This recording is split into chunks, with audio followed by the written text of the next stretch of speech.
ലഹരിക്കെതിരെ ശക്തമായ അന്വേഷണം വേണമെന്ന് ബി.ജെ.പി. മധ്യമേഖലാ പ്രസിഡന്റ് എൻ ഹരി.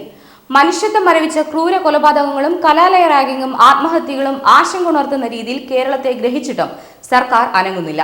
കേരളം ലഹരി വിൽപ്പനയുടെ ഹബ്ബായി മാറിയിരിക്കുന്നുവെന്നും കേരളത്തിലേക്ക് ഒഴുകുന്ന ലഹരിക്ക് പിന്നിൽ ആരാണ് എന്ന് അന്വേഷിക്കണമെന്നും എൻ ഹരി ഹിന്ദു വിശ്വാസിനോട് പ്രതികരിച്ചു. കേരളം ഇന്ന് ലഹരി വിൽപ്പനയുടെ ഹബ്ബായി മാറിയിരിക്കുകയാണ്. ദൈനംദിനം ശരിക്കും പറഞ്ഞു കഴിഞ്ഞാൽ കഴിഞ്ഞ 5 വർഷത്തെ മയക്കുമരുന്നിൻ്റെയും അല്ലെങ്കിൽ അനുബന്ധ കാര്യങ്ങളുടെയും ഉപഭോഗത്തിൻ്റെ കാര്യത്തിൽ വലിയ രീതിയിലുള്ള ഒരു കുതിച്ചുചാട്ടമാണ് വന്നുകൊണ്ടിരിക്കുന്നത്. ഇത്തരമുള്ള ഈ ലഹരി എവിടെ നിന്ന് വരുന്നു? നിരവധിയായി പിടിക്കപ്പെടുന്ന ഓരോ ദിവസവും നമ്മൾ ഉണ്ടായിരുന്നു. പക്ഷേ ഇതിൻ്റെ ഉറവിടം എവിടെ? ഈ പിടിക്കപ്പെട്ടവരുടെ ശിക്ഷ എന്തായി? ആരൊക്കെയാണ് ഇതിന് പിമ്പിലുള്ളത് എന്നൊന്നും ഒരാൾക്കും അറിയാത്ത രീതിയിലേക്കാണ് ഇത് വന്നുകൊണ്ടിരിക്കുന്നത്. ഈ കഴിഞ്ഞ കുറച്ച് നാളുകളായി ദിവസവും വീടുകളിൽ കുഞ്ഞുങ്ങളുമായി കിടന്നുറങ്ങാൻ പറ്റാത്ത സാഹചര്യത്തിലേക്ക്, അവരെ വെട്ടിക്കൊല്ലുന്ന രീതിയിലേക്ക് നമ്മൾ കണ്ടതാണ്. ഒരു കുട്ടിയെ ചികിത്സിച്ച് ഭേദമാക്കാൻ വയ്യാതെ അച്ഛനും അമ്മയും ആത്മഹത്യ ചെയ്ത കേരളം. എന്നിട്ടും നമ്മൾ പഠിച്ചില്ല. നിരവധിയായിട്ടുള്ള ഇന്ന് കുഞ്ഞുങ്ങൾ ഏത് ഇടവഴിയിൽ പോയാലും നമുക്ക് നേരിട്ട് കാണാൻ സാധിക്കും. ഏത് ഇടവഴി കൊച്ചു കുഞ്ഞുങ്ങളടക്കമുള്ള ആളുകൾ ഈ ലഹരിയുമായി ബന്ധപ്പെട്ട് നിൽക്കുന്ന കാഴ്ച നമുക്ക്. എവിടെയാണ് അന്വേഷണം? എന്താണ് ഈ കേരളത്തിൻ്റെ പണി? നമുക്ക് മനസ്സിലാകുന്നില്ല.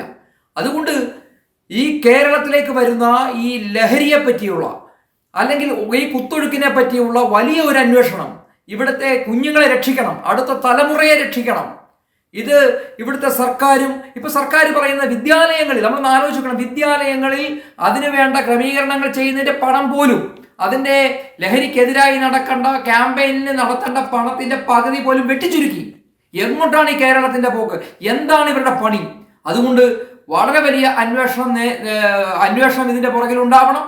ഈ ലഹരിക്കെതിരെയുള്ള പ്രഭാഷണങ്ങളോ അല്ലെങ്കിൽ ഇതോ വാഗ്ദോരണയോ മാത്രം പോരാ. ഓരോ ഇൻസിഡന്റുകൾ ആരും മിണ്ടുന്നില്ല. എത്ര മരണങ്ങൾ, എത്ര കൊലപാതകങ്ങൾ, കുട്ടികൾ തമ്മിലുള്ള പ്രശ്നങ്ങൾ, ഇത് കാണാതെ പോകാൻ സാധിക്കില്ല. അടിയന്തരമായി കേന്ദ്ര ഏജൻസികൾ ഇതിന് വേണ്ടി ഒരു അന്വേഷണം അടിയന്തരമായി നടത്തണം എന്ന് ആവശ്യപ്പെട്ടിട്ടുണ്ട്. അതുപോലെ തന്നെ കേരളത്തിൽ നല്ല ഉദ്യോഗസ്ഥന്മാരുണ്ട്. ആ ഉദ്യോഗസ്ഥന്മാരെങ്കിലും എന്താണ് ഇവിടെ നടക്കുന്നതെന്നൊന്ന് വെളിപ്പെടുത്തുവാനെങ്കിലും തയ്യാറായാൽ ഈ നാടിൻ്റെ അല്ലെങ്കിൽ ഈ നമ്മുടെ അടുത്ത ഭാവി തലമുറയെങ്കിലും രക്ഷപ്പെടും. അതുകൊണ്ട് വളരെ വലിയ രീതിയിലുള്ള നമ്മളെല്ലാവരും ഇവിടുത്തെ ജനങ്ങളെങ്കിലും നമ്മുടെ കുഞ്ഞുങ്ങളെ രക്ഷിക്കാൻ വേണ്ടിയിട്ടുള്ള ഒരു കൺതുറന്നു നിൽക്കുന്ന ഒരു സമീപനം എടുക്കണമെന്നാണ് എനിക്ക് നിങ്ങളോട് അഭ്യർത്ഥിക്കാനുള്ളത്. നിലവിൽ ലഹരിയിൽ നിന്ന് കേരളത്തെ രക്ഷിക്കണമെന്നാവശ്യപ്പെട്ട് എൻ ഹരി അമിത്ഷായ്ക്ക് കത്തയച്ചിട്ടുണ്ട്. മനുഷ്യത്വം മരവിച്ച ക്രൂര കൊലപാതകങ്ങളും കലാലയ റാഗിങ്ങും ആത്മഹത്യകളും ആശങ്ക ഉണർത്തുന്ന രീതിയിൽ കേരളത്തെ ഗ്രഹിച്ചിരിക്കുകയാണെന്നും കേരളത്തെ വിഴുങ്ങുന്ന ലഹരി മാഫിയയെ കണ്ടെത്തി സംസ്ഥാനത്തെ രക്ഷിക്കുന്നതിൽ കേരള സർക്കാർ തികഞ്ഞ പരാജയമാണെന്നും അദ്ദേഹം ആരോപിച്ചു. ഈ സാഹചര്യത്തിൽ സംസ്ഥാനതല ബന്ധമുണ്ടെന്ന് സംശയിക്കുന്ന ലഹരിയുടെ ഉറവിടം കണ്ടെത്താൻ കേന്ദ്ര തലത്തിലുള്ള അന്വേഷണത്തിലൂടെ മാത്രമേ കഴിയൂ എന്നും കേന്ദ്ര ഏജൻസികളുടെ അന്വേഷണത്തിന് ഉത്തരവിടണമെന്നുമാണ് ആഭ്യന്തരമന്ത്രി അമിത്ഷായ്ക്ക് അയച്ച കത്തിൽ അദ്ദേഹം അഭ്യർത്ഥിച്ചിട്ടുള്ളത്. പിതൃ ശിശുഹത്യകൾ അനുദിനം വർദ്ധിച്ചു വരുന്നു. മദ്യവും ലഹരിയുമാണ് ഇത്തരം കൊടും ക്രൂരതകൾക്ക് കാരണമാകുന്നതെന്ന് ഇതിനകം തന്നെ പല സംഭവങ്ങളിലും സ്ഥിരീകരിച്ചിട്ടുണ്ട്. വെഞ്ഞാറമൂട്ടിൽ 23-കാരൻ 93 വയസ്സുള്ള മുത്തശ്ശിയെ അടക്കം കുടുംബത്തിലെ 5 പേരെ കൊലപ്പെടുത്തിയ ശേഷം കൂസലില്ലാതെ പോലീസ് സ്റ്റേഷനിൽ ഹാജരായത് കണ്ട് നാട് വിറങ്ങലിച്ചുപോയി. കേരളത്തിലെ കലാലയങ്ങളിൽ നിന്നും അതിക്രൂരമായ വിദ്യാർത്ഥി പീഡന സംഭവങ്ങളാണ് റിപ്പോർട്ട് ചെയ്യുന്നത്. ആൾക്കൂട്ട വിചാരണയിലൂടെ മർദ്ദിച്ചും ചവിട്ടിയും കൊല്ലപ്പെട്ട പൂക്കോട് വെറ്റിനറി കോളേജിലെ സിദ്ധാർത്ഥൻ. പുതുവർഷത്തിൽ കോട്ടയം ഗവൺമെന്റ് നഴ്സിംഗ് കോളേജിൽ നിന്നും പുറത്തുവന്ന പൈശാചികമായ റാഗിംഗ് വരെ ഇതിൽ ഉൾപ്പെടുന്നു.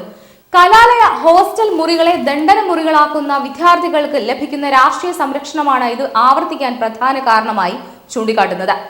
സിദ്ധാർത്ഥൻ വധക്കേസിലെ കുറ്റാരോപിതർ വേഗം തന്നെ നിയമത്തിന്റെ നൂലാമാലകളിൽ നിന്നും സ്വതന്ത്രമായതാണ് മറ്റൊരു കാരണം.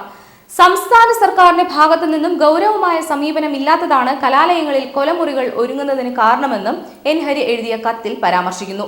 കഴിഞ്ഞ ദിവസം കലാലയ അതിക്രമ പട്ടികയിൽ 1-ാം സ്ഥാനത്തുള്ള CPM-ന്റെ വിദ്യാർത്ഥി സംഘടനയുടെ യോഗത്തിൽ മുഖ്യമന്ത്രി അവർക്ക് നൽകിയ ക്ലീൻ സർട്ടിഫിക്കറ്റ് സർക്കാർ സമീപനത്തിന്റെ മുഖമായി കാണാം. ഈ സാഹചര്യത്തിൽ കേന്ദ്ര സർക്കാരിന്റെ ശക്തമായ ഇടപെടൽ കേരളത്തിലെ സാമൂഹിക വ്യവസ്ഥയിലെ ദുഷിച്ച പ്രവണത മാറ്റാൻ അനിവാര്യമാണ്. നിലവിലുള്ള റാഗിംഗ് നിയമം കർശനമാക്കുകയും റാഗിംഗ് പ്രതികൾക്ക് ദേശീയാടിസ്ഥാനത്തിൽ തുടർപഠനം നിഷേധിക്കുകയും ചെയ്യുന്ന സാഹചര്യം ഉണ്ടാവണം. ഇതിനൊപ്പം ബോധവൽക്കരണ പ്രവർത്തനങ്ങളും ഉഷാറാക്കണം. കേന്ദ്ര സർക്കാരിന്റെ വിശാലമായ സമീപനത്തിൽ മാത്രമേ കേരളത്തിന്റെ സാമൂഹിക വ്യവസ്ഥയെ കാർന്നു തിന്നുന്ന അക്രമ പരമ്പരകൾക്ക് അവസാനമുണ്ടാകൂ. ഒരു ലഹരി അക്രമ കേസ് പോലും ഇല്ലാത്ത ദിനങ്ങളില്ല. ലഹരിയുടെ ഉറവിടം കണ്ടെത്താൻ കഴിയുന്നില്ല.